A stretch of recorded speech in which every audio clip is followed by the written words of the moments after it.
नमस्कार, मी शाहिद खेरटकर सह्याद्री समाचारमध्ये आपल्या सर्वांचं स्वागत करतो। पाहूयात एक विशेष बातमी।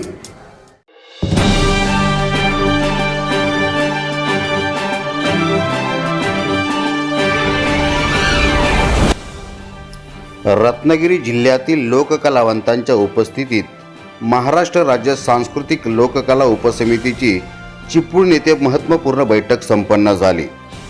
महाराष्ट्र राज्य सांस्कृतिक धोरण समिती लोककला उपसमितीची बैठक बुधवार दिनांक 27 सप्टेंबर 2023 रोजी स्वातंत्र्यवीर सावरकर सभागृह चिपळूण येथे लोककला उपसमितीचे सदस्य जगन्नाथ हिलीम, प्राध्यापक डॉक्टर रुपेश कोडिलकर, बाबाजी कोरडे, प्राध्यापक माणिक पट्टेबहादूर, प्राध्यापक डॉक्टर दौलतराव कांबळे यांच्या मार्गदर्शनाखाली पार पडली। सभेला कोकणातील नमन, कलगीतुरा व जलसा या लोककलेतील लोककलावंत व लोककला अभ्यासक मोठ्या संख्येने उपस्थित होते। सदर बैठकीत प्रामुख्याने कोकणातील नमन व कलगीतुरा या लोककलेचं संवर्धन होण्याबरोबरच या दोन्ही लोककलांना राजमान्यता मिळून सदर लोककला जोपासणाऱ्या लोककलावंतांना व कलापथक संच मंडळ यांना शासकीय योजनांचे लाभ तसेच अनुदान मिळावेत या प्रमुख मागण्यांसह इतर विविध विषयांवर मुद्देसूद चर्चा करून शासनाच्या पुढील सांस्कृतिक धोरणात त्यावर अंमलबजावणी व्हावी यासाठी म्हणून अपेक्षा धरून लोककलावंतांनी मागणी केली। नमन लोककला संस्था व कलगीतुरा समाज उन्नती मंडळ मुंबई व समन्वय समितीच्या वतीनं सदर चर्चासत्रातून मागणी करण्यात आली। पत्रकार तसेच शाहिद खेरटकर, भिकाजी चोगले, अभयदादा शस्त्रबुदे, सुधीर टाणकर, राष्ट्रपाल सावंत, प्रमोद घुमे, झराजीवीर असे जिल्ह्यातील विविध ठिकाणाहून आलेल्या लोककलावंतांनी सदर चर्चासत्रात सक्रिय सहभाग घेऊन लोककलावंतांबाबत विस्तृत माहिती देण्याबरोबरच लोककलावंतांचे व्यथा सक्षमपणे मांडून सद्यस्थितीत धोरणात असलेले त्रुटींकडे लक्ष वेधले। त्याला लोककला समितीच्या सदस्यांनीही सकारात्मक प्रतिसाद देत आगामी सांस्कृतिक धोरणात कोकणातील नमन, कलगीतुरा, जलसा या लोककलांची शासकीय पटलावर नोंद होण्याबाबत आम्ही निश्चित प्रयत्नशील राहू असे आश्वासित केले। सदर सभेला नमन लोककला संस्था कार्यक्षेत्र भारत रजिस्टर संस्थेचे महासचिव शाहिद खेरटकर, सदस्य झराजीवीर, प्रशांत भेकरे, सदस्य प्रसिद्धी प्रमुख उदय दंदणे, संतोष घुमे, सुधीर टाणकर, कलगीतुरा समाजोन्नती मंडळ समन्वय समितीचे अध्यक्ष अभयदादा शस्त्रबुद्धे तसेच कलावंत मंगेश तांबे, चंद्रकांत मालप, वसंत भोजने, विलास निवाते, अनिल जाधव, जयंत मिरगल, मनोहर मिलगर असे जिल्ह्यातील अनेक लोककलावंत उपस्थित होते। सांस्कृतिक धोरण समिती ही जी आहे तर महाराष्ट्र राज्यामध्ये महाराष्ट्रात 2010 साली महाराष्ट्राचे मुख्यमंत्री अशोक चव्हाण असताना पहिली धोरण समिती बनवली गेली आणि ही धोरण समिती जी होती या धोरण समितीमध्ये अलीकडच्या काळामध्ये बरेचसे काही जे बदल करायचे आहेत जे लोक ते बदल करण्यासाठी आताचे सांस्कृतिक मंत्री जे सुधीरभाऊ मुनगंटीवार यांनी एक नवीन समिती गठीत केलेली आहे। त्याचे कार्याध्यक्ष आहेत आपले विनयजी सहस्त्रबुद्धे, त्यांच्या जे कार्याध्यक्ष आहेत। तर महाराष्ट्र शासनाच्या वतीने सांस्कृतिक विभागाच्या वतीने 10 कमिट्या स्थापन केल्या गेल्या। त्याच्यामध्ये चित्रपट, नाटक, संगीत, नृत्य, लोककला, कारागीर अशा वेगवेगळ्या समित्या स्थापन केल्या गेल्या आणि त्याच्यामध्ये अतिशय दिग्गज लोक आहेत। म्हणजे तुम्हाला सांगायचं उदाहरण झालं तर आपल्या चित्रपटामध्ये गजेंद्र आहेरेपासून मृणाल कुलकर्णीसारखे दिग्गज लोक आहेत। संगीतामध्ये आपले कौशल इनामदार यासारखे दिग्गज लोक आहेत। आता आम्ही जे इथे बसलेले आहोत तर याच्यामध्ये वेगवेगळ्या क्षेत्रामध्ये प्रवीण आहेत। म्हणजे आता ओळख करून देतो आमच्या समितीची। तिथे आपले बाबाजी कोरडे सर आहेत, हे तमाशा आणि पश्चिम महाराष्ट्रातल्या लोककला आहेत त्यांचा का ते गाडी अभ्यासक आणि बऱ्याच वर्षापासून ते पत्रकारिता आणि त्याच्याशी रिलेटेड आहेत। आणि स्वतः म्हणजे जेव्हा कोरोनाचा काळ होता तेव्हा लोककलावंतांच्या समस्या शासनापुढे मांडण्याचं काम किंवा त्यांना मदत करण्याचं काम बाबाजी कोरडे यांनी केलेलं आहे। त्यामुळे त्यांची सर या आमच्या समितीमध्ये आहेत। हे जे आहेत रुपेश कोडिलकर सर, हे डॉक्टर रुपेश कोडिलकर सर हे आदिवासी लोककला आणि जे ठाणे पालघर जिल्ह्यातील लोककला आहे त्याचे जे गाडे अभ्यासक आहेत त्यांची बरीच पुस्तकं त्याच्यावर त्यांनी पब्लिश झालेली आहेत। आपले निमंत्रक, आपल्या समितीचे निमंत्रक जे आहेत ते जगन्नाथ हिलेम सर आमचे अध्यक्ष आहेत। ते सुद्धा आदिवासी लोककलाच्या अभ्यासक आहेत ठाणे पालघर या परिसरातील। माणिक पट्टेबहादूर वाशिमचे आहेत सर। त्यांनी वाशिम परिसरातील लोककलांचा वगैरे अभ्यास केला आहे. मी स्वतः देवदासी प्रथा आणि पश्चिम महाराष्ट्रातील ज्या लोककला याचा अभ्यास केला. मी PhD केलेली आहे सर. म्हणजे महाराष्ट्र शासनाने नियुक्ती करताना त्यातले दिग्गज केलेले आहेत आणि याच्यावर आम्हाला सजेशन देणारे मी महाराष्ट्रातले वेगवेगळे कला म्हणजे चंदनसिंह सर असतील, प्रकाश खांडगे सर असतील, या सगळ्यांचं सजेशन घेऊन ही समिती काम करते म्हणजे दिग्गज लोकांचं. आणि पूर्ण महाराष्ट्र म्हणजे डिसेंबर महिन्यापासून आम्ही फिरतोय सर. अख्खा महाराष्ट्र फिरतोय. पश्चिम महाराष्ट्र, रत्नागिरी, सिंधुदुर्ग, नाशिक या सगळा पूर्ण फिरतोय आणि फिरत येत आज आम्ही तुमच्यापर्यंत पोहोचलो आहे. मुळात सांगण्याचा उद्देश असा आहे की आम्ही तुमची जे म्हणजे शासनाने काय करावं लोककलावंतांसाठी जी संस्था आहेत लोककलावंतांची संस्था आहेत त्यांच्यासाठी आणि अभ्यासकांसाठी शासनाने काय करावं त्याचे विचार आम्ही तुमच्याकडे जे मतं आहेत ते मतं घेणार आहोत आणि त्याची नोंद आम्ही इथे आम्ही धोरणामध्ये घेणार आहोत की तुमची ज्या लोककलावंतांच्या अडचणी आहेत लोककलांचं म्हणणं आहे ते जाणून घेणार आणि ते आम्ही समितीमध्ये त्याच्यामध्ये आमची समिती गठीत केली जाईल. अशा पद्धतीने ही समिती त्या सर्व कलावंतांना मानाचा मुद्रा. सध्याच्या शासनाने कलावंतांना न्याय देण्यासाठी एक समिती गठीत केली आणि त्या समितीवर एक भार टाकलाय की कलावंतांना प्रत्यक्ष भेट द्या आणि त्या अनुषंगाने शासन प्रतिनिधी तुमच्या दारी असा एक उपक्रम हाती घेतला आम्ही. प्रत्यक्ष कलावंतांमध्ये कलावंतांच्या समस्या जाणून घेणं हे खूप गरजेचं आहे. कारण की आतापर्यंत आम्हाला अनुभव जो वाईट आला पहिली कमिटी अशी असेल जी कलावंतांपर्यंत पोहोचते हे वास्तव आहे. तर जिथं जिथं आम्ही गेलो महाराज देताना तरी मस्त अशी कमिटी कधीच आमच्या पुढे नाही आली. आमचा उद्देश अगदी सारा आहे. सरकारने आम्हाला एक टास्क दिलंय की कलावंतांच्या समस्या काय आणि त्या कलावंतांच्या समस्यामधून नवं महाराष्ट्राच्या धोरणाला संस्कृतीला प्रिझर्वेशन कसं करता येईल त्याचं संवर्धन कसं करता येईल जतन कसं करता येईल आणि जतनासाठी लोकांची मतं जाणून घ्या त्या कलाप्रेमींची मतं जाणून घ्या अभ्यासकांची मतं जाणून घ्या.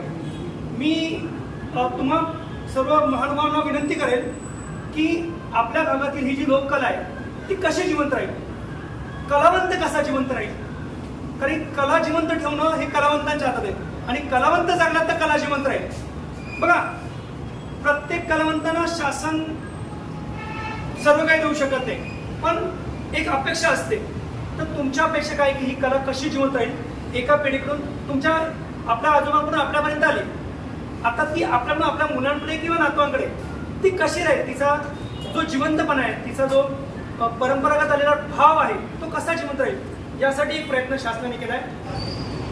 तुमच्याकडून येणारे सजेशन या नवीन धोरणामध्ये स्वीकारले जातील आणि एक चांगलं कन्स्ट्रक्टिव्ह महाराष्ट्राचं धोरण आपलं धोरण आपल्या राज्याचं धोरण तयार होईल जे पुढील वर्ष या राज्याच्या सांस्कृतिक वैभवाला जिवंत ठेवण्याचा प्रकार माहीत नव्हता आणि माहीत नसताना झाल्यावर सुद्धा तो कोण करत नव्हता.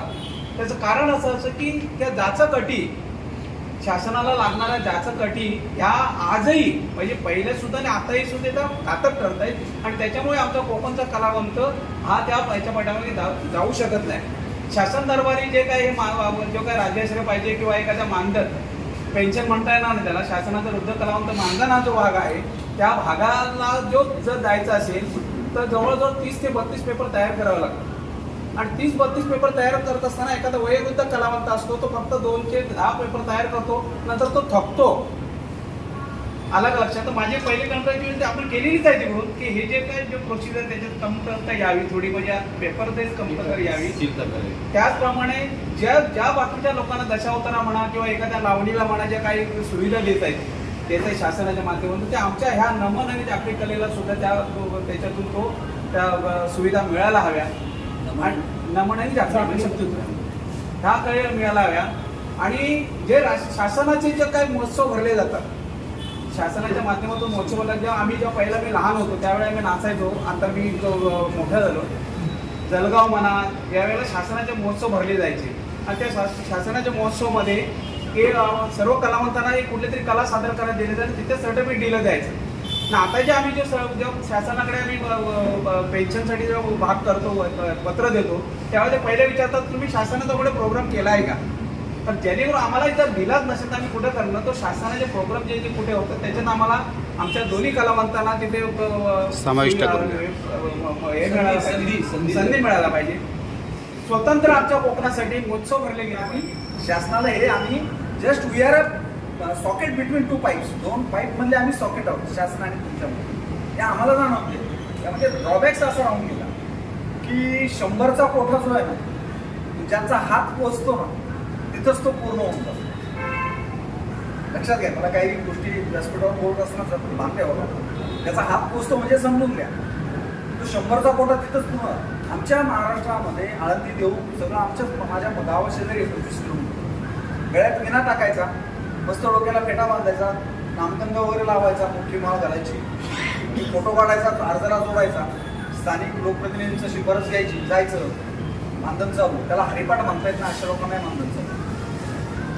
100चा कोटा ही लोक ताबडतोब म्हणतो. ते मी ऐकलं बरेच वेळा. कोकणातून जे मोठे होऊन बाहेर गेले ते बाहेरच थांबले, कोकणाकडे आलेच नाही. ही सुवर्णभूमी आहे, परशुरामाची एका बाणानं तयार झालेली भूमी आहे. त्यामुळे इथं जे परशुरामाचे वंशज आहेत ते तैलबुद्धीचे लोक आहेत, हे तितकंच खरं आहे. ते थोडेसे आता जग जे आहे, जग म्हणण्यापेक्षा भारतीय अर्थव्यवस्था जी आहे, आत्ताच आपण विचार करतो 21व्या शतकातला, आपण आता भांडवलशाहीकडे सरकायला लागलो. तिथून पाठीमागे मिश्र अर्थव्यवस्था होती, त्याच्या अगोदर थोडी साम्यवादी आणि समाजवादी अशी दोन्ही होती.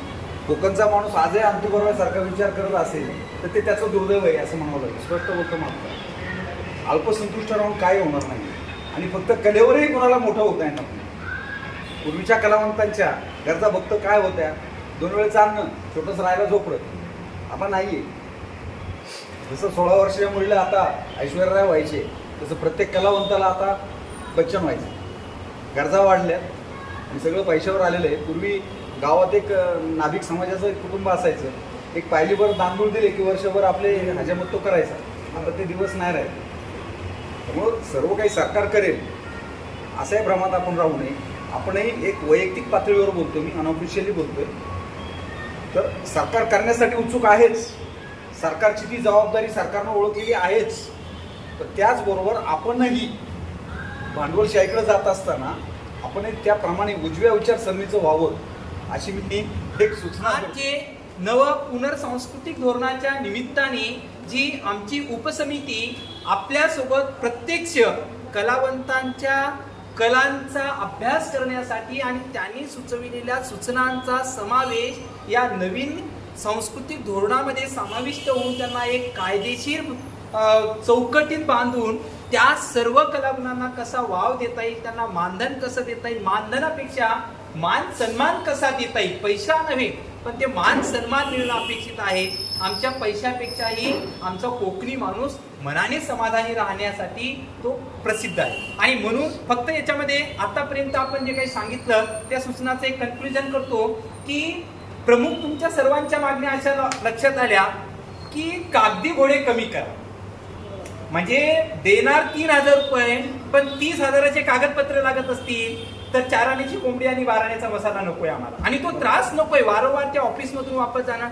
मग त्याच्यावर आपण काय सोल्युशन सांगायचं की जसं की सहस्त्रबुद्धे सर आहे, त्या सहस्त्रबुद्धे सरांनी त्याचं पूर्ण नेतृत्व करावं. म्हणजे एक कोणी असेल त्यांच्याकडे सर्व त्या कागदपत्राची जी काही संचालनालयामध्ये जी काही लिस्ट असते ती कागदपत्राची पूर्तता करायची, ती सरांकडे द्यायची आणि तुम्ही जे कागदपत्र आहे ते त्यांच्याकडे द्या. पहिले तुम्ही इथं तयार करा, त्याच्यानंतर तिकडे पाठवा. म्हणजे हा जो त्रास आहे प्रत्येकाला होणारा त्रास तो कुठेतरी सेंट्रलाइज होईल एका व्यक्तीच्या माध्यमातून. दुसरा